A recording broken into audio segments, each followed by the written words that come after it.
ಈ ಕಾರ್ಯಕ್ರಮದ ಪ್ರಾಯೋಜಕರು ಗಡಿಯಾರ್ ಗ್ರೂಪ್ ಆಫ್ ಕಂಪನಿ. ಸನ್ಮಾರ್ಗ ಸುದ್ದಿ ಸಂಚಯಕ್ಕೆ ಸ್ವಾಗತ. ನಾನು ಶಂಶೀರ್ ಬುಡೋಳಿ. ಜಿಯೋ ಬಂದ ಮೇಲೆ BSNL ಎಲ್ಲಿಗೆ ಹೋಯಿತು? ಇದಕ್ಕೆ ಯಾರು ಉತ್ತರ ಕೊಡ್ತಾರೆ ಎಂದು ಕಾರ್ಮಿಕ ಸಚಿವ ಸಂತೋಷ್ ಲಾಡ್ ಪ್ರಶ್ನೆ ಮಾಡಿದ್ದಾರೆ. ದಿನ ಬೆಳಗ್ಗೆ ಎದ್ದರೆ ಭಾರತ್ ಮಾತಾ ಕಿ ಜೈ ಅಂತ ಹೇಳಿಕೊಂಡು ಓಡಾಡಿ ಬಿಟ್ರೆ ಸಾಕಾ ಎಂದು ಪ್ರಧಾನಿ ವಿರುದ್ಧ ಸಚಿವ ಸಂತೋಷ್ ಲಾಡ್ ಕಿಡಿಕಾರಿದ್ದಾರೆ. ಬೆಂಗಳೂರಿನಲ್ಲಿ ಸುದ್ದಿಗಾರರೊಂದಿಗೆ ಮಾತನಾಡಿದ ಕಾರ್ಮಿಕ ಸಚಿವ ಸಂತೋಷ್ ಲಾಡ್, 1 ಲಕ್ಷ ಕೋಟಿ ರೂಪಾಯಿ ಲಾಭ ಅಂಬಾನಿಗೆ ಮಾಡಿಕೊಡಲಾಗಿದೆ. ಅಂಬಾನಿ ದೇಶಕ್ಕೆ ಏನು ಮಾಡಿದ್ದಾರೆ? 2014ರಲ್ಲಿ BSNLನಲ್ಲಿ 35,000 ಟವರ್ಗಳಿತ್ತು. BSNL ಟಾಪ್ ಶ್ರೇಣಿಯಲ್ಲಿತ್ತು. ಜಿಯೋ ಬಂತು, 35,000 ಟವರ್ಗಳನ್ನು ಅಂಬಾನಿಯವರಿಗೆ ಕೊಟ್ಬಿಟ್ಟಿದ್ದಾರೆ. ಜಿಯೋ ಬಂದ ಮೇಲೆ BSNL ಎಲ್ಲಿಗೆ ಹೋಯಿತು? ಇದಕ್ಕೆ ಯಾರು ಉತ್ತರ ಕೊಡ್ತಾರೆ? ಪ್ರಧಾನಿಯವರು ಪುಟಿನ್ ಕರೆದುಕೊಂಡು ಬಂದು ಫೋಟೋ ತೆಗೆಸಿಕೊಂಡ್ರೆ ಏನ್ ಲಾಭ ಬಂತು? ಅಮೆರಿಕ ಇರಾನ್ನಿಂದ ಆಯಿಲ್ ತಗೋಬಾರದು ಅಂದ್ರು, ರಷ್ಯಾದಿಂದ ತಗೋಬಾರದು ಅಂತ ಷರತ್ತು ಹಾಕಿದ್ದಾರೆ. ದೇಶ ಮುಖ್ಯ ಅಂತ ಹೇಳಿ ಏನ್ ಮಾಡ್ತಿದ್ದಾರೆ? ದಿನ ಬೆಳಗ್ಗೆ ಎದ್ರೆ ಭಾರತ್ ಮಾತಾ ಕಿ ಜೈ ಅಂತ ಹೇಳಿಕೊಂಡು ಓಡಾಡಿ ಬಿಟ್ರೆ ಸಾಕಾ ಎಂದು ಪ್ರಧಾನಿ ವಿರುದ್ಧ ಸಚಿವ ಸಂತೋಷ್. ಬ್ಯಾಡಗಿ ಬ್ರ್ಯಾಂಡ್ನ ಮೆಣಸಿನಕಾಯಿ ಕ್ವಿಂಟಲ್ಗೆ 1 ಲಕ್ಷ ರೂಪಾಯಿ ದಾಟುವ ನಿರೀಕ್ಷೆಯಲ್ಲಿದೆ. ಬ್ಯಾಡಗಿ ಮೆಣಸು ರೈತರಿಗೆ ಖುಷಿ ತಂದಿದ್ರೆ ಇತ್ತ ಗ್ರಾಹಕರಲ್ಲಿ ಉರಿ ಹೆಚ್ಚಿಸಿದೆ. ಜಿಲ್ಲೆಯ ರೈತರೊಬ್ಬರು ಕ್ವಿಂಟಾಲ್ಗೆ 89,999 ರೂಪಾಯಿಗಳನ್ನು ಪಡೆಯುವ ಮೂಲಕ ದಾಖಲೆಯನ್ನ ಬರೆದಿದ್ದಾರೆ.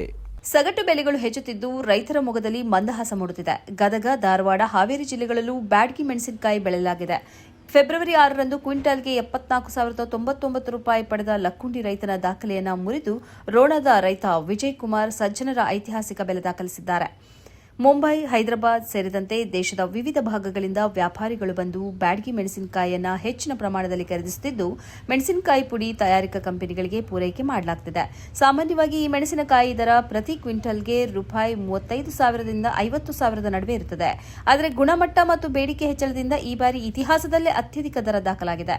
ಐತಿಹಾಸಿಕ ಬೆಲೆ ಏರಿಕೆಯಿಂದ ರೈತರು ಹರ್ಷಗೊಂಡಿದ್ದಾರೆ ಮತ್ತು ಇದು ಶೀಘ್ರದಲ್ಲೇ 1 ಲಕ್ಷ ಗಡಿ ದಾಟಲಿದೆ ಎಂದು ವಿಶ್ವಾಸದಲ್ಲಿದ್ದಾರೆ. ಹಲವರು ಸಿಹಿ ತಿಂಡಿಗಳನ್ನು ವಿತರಿಸಿ ಸಂಭ್ರಮಾಚರಿಸುತ್ತಿದ್ದಾರೆ.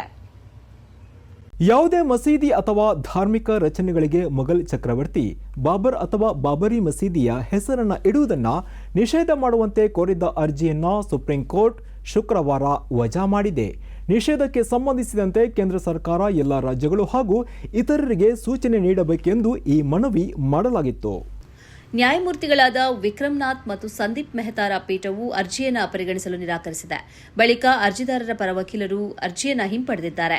ಪಶ್ಚಿಮ ಬಂಗಾಳದ ಮುರ್ಷಿದಾಬಾದ್ನಲ್ಲಿ ಬಾಬ್ರಿ ಮಸೀದಿ ಮಾದರಿಯ ಮಸೀದಿ ನಿರ್ಮಿಸುವುದಾಗಿ ಅಮಾನತುಗೊಂಡ ಟಿಎಂಸಿ ಶಾಸಕ ಹುಮಾಯೂನ್ ಕಬೀರ್ 2025ರ ಡಿಸೆಂಬರ್ನಲ್ಲಿ ಘೋಷಿಸಿದ್ದರು. ಅವರ ಘೋಷಣೆಯನ್ನು ಆಧಾರವಾಗಿಟ್ಟುಕೊಂಡು ಯಾವುದೇ ಧಾರ್ಮಿಕ ಕಟ್ಟಡಗಳಿಗೆ ಬಾಬರ್ ಅಥವಾ ಬಾಬ್ರಿ ಮಸೀದಿ ಎಂಬ ಹೆಸರು ಇಡದಂತೆ ನಿಷೇಧ ಹೇರಬೇಕೆಂದು ಅರ್ಜಿ ಸಲ್ಲಿಸಲಾಗಿತ್ತು.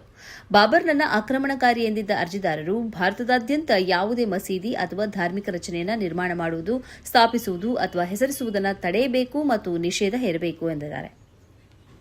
ರಾಷ್ಟ್ರ ರಾಜಧಾನಿಯಲ್ಲಿ ನಡೀತಾ ಇರುವ ಎಐ ಶೃಂಗಸಭೆಯಲ್ಲಿ ಭದ್ರತೆಯನ್ನ ಭೇದಿಸಿ ಶರ್ಟ್ ಅನ್ನು ಬಿಚ್ಚಿ ಪ್ರತಿಭಟನೆ ನಡೆಸಿದ ಯುವ ಕಾಂಗ್ರೆಸ್ ಕಾರ್ಯಕರ್ತರನ್ನ ಪೊಲೀಸರು ಅರೆಸ್ಟ್ ಮಾಡಿದ್ದಾರೆ.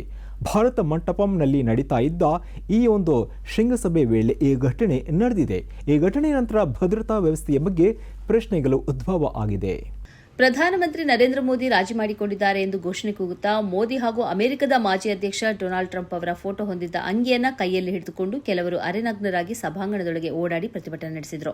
ಪರಿಸ್ಥಿತಿ ಗಂಭೀರವಾಗುವ ಮುನ್ನವೇ ಪೊಲೀಸರು ಹಸ್ತಕ್ಷೇಪಿಸಿ 4ರನ್ನ ಬಂಧಿಸಿದ್ದು, ಇತರರ ವಿಚಾರಣೆ ಮುಂದುವರೆದಿದೆ. ಬಂಧಿತರ ವಿರುದ್ಧ ಪ್ರಕರಣ ದಾಖಲಿಸಲಾಗಿದೆ. ಇಷ್ಟು ಬಿಗಿ ಭದ್ರತೆ ಇದ್ದ ಸ್ಥಳದೊಳಗೆ ಅವರು ಹೇಗೆ ಪ್ರವೇಶಿಸಿದರು ಎಂಬ ಕುರಿತು ಚರ್ಚೆ ಜೋರಾಗಿದೆ. ಈ ಬಗ್ಗೆ ಮಾಹಿತಿ ನೀಡಿದ additional police commissioner Devesh Kumar Mahla, youth Congress ಕಾರ್ಯಕರ್ತರು ಎಂದು ಹೇಳಿಕೊಂಡಿರುವ ಗುಂಪೊಂದು ಕ್ಯೂಆರ್ ಕೋಡ್ ಸ್ಕ್ಯಾನ್ ಮೂಲಕ ಒಳನುಗ್ಗಿತ್ತು. ಅವರು ಸ್ವೆಟರ್ ಹಾಗೂ ಜಾಕೆಟ್ ಧರಿಸಿದ್ದರಿಂದ ಅವರ ಟಿ ಶರ್ಟ್ ಮೇಲಿದ್ದ ಮೋದಿ ಮತ್ತು ಟ್ರಂಪ್ ಫೋಟೋ ಹಾಗೂ ಘೋಷಣೆಗಳು ಭದ್ರತಾ ಸಿಬ್ಬಂದಿಗೆ ಗೋಚರಿಸಲಿಲ್ಲ. ಒಳಗೆ ಬಂದ ನಂತರ ಜಾಕೆಟ್ ತೆಗೆದು ಘೋಷಣೆ ಕೂಗತೊಡಗಿದರು.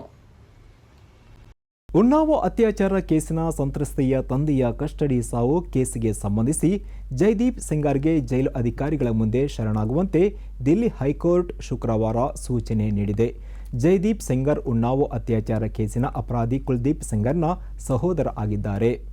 10 ವರ್ಷಗಳ ಶಿಕ್ಷೆಯನ್ನು ಅಮಾನತುಗೊಳಿಸಿದ ನಂತರ ಮಧ್ಯಂತರ ಜಾಮೀನು ವಿಸ್ತರಿಸುವಂತೆ ಅಪರಾಧಿ ಸಲ್ಲಿಸಿದ್ದ ಅರ್ಜಿಯನ್ನು ನ್ಯಾಯಮೂರ್ತಿಗಳಾದ ನವೀನ್ ಚಾವ್ಲಾ ಮತ್ತು ರವೀಂದರ್ ದುಡೇಜಾ ಅವರ ಪೀಠವು ವಿಚಾರಣೆ ನಡೆಸಿತು. ನ್ಯಾಯಮೂರ್ತಿಗಳಾದ ನವೀನ್ ಚಾವ್ಲಾ ಮತ್ತು ರವೀಂದರ್ ದುಡೇಜರಿದ್ದ ಪೀಠವು ಮಧ್ಯಂತರ ಜಾಮೀನಿನ ಅವಧಿಯನ್ನು ಮತ್ತಷ್ಟು ವಿಸ್ತರಿಸುವಂತೆ ಅಪರಾಧಿ ಜೈದೀಪ್ ಸೆಂಗಾರ್ ಸಲ್ಲಿಸಿದ ಅರ್ಜಿಯನ್ನು ವಿಚಾರಣೆ ನಡೆಸಿದೆ.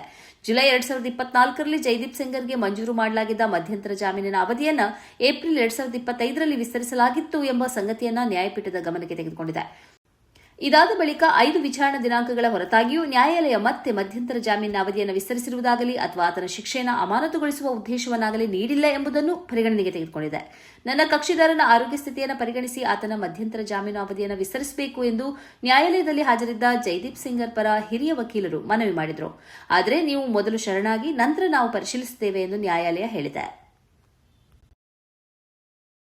ಇದುವೇ ಈ ಹೊತ್ತಿನ ಸನ್ಮಾರ್ಗ ಸುದ್ದಿ ಸಂಚಯ. ನಿರಂತರವಾಗಿ ನೋಡ್ತಾ ಇರಿ ಸನ್ಮಾರ್ಗ ನ್ಯೂಸ್, ಸುದ್ದಿಗಳ ಸಂತೆಯಲ್ಲಿ ಸತ್ಯದ ಮೊಂಬತ್ತಿ.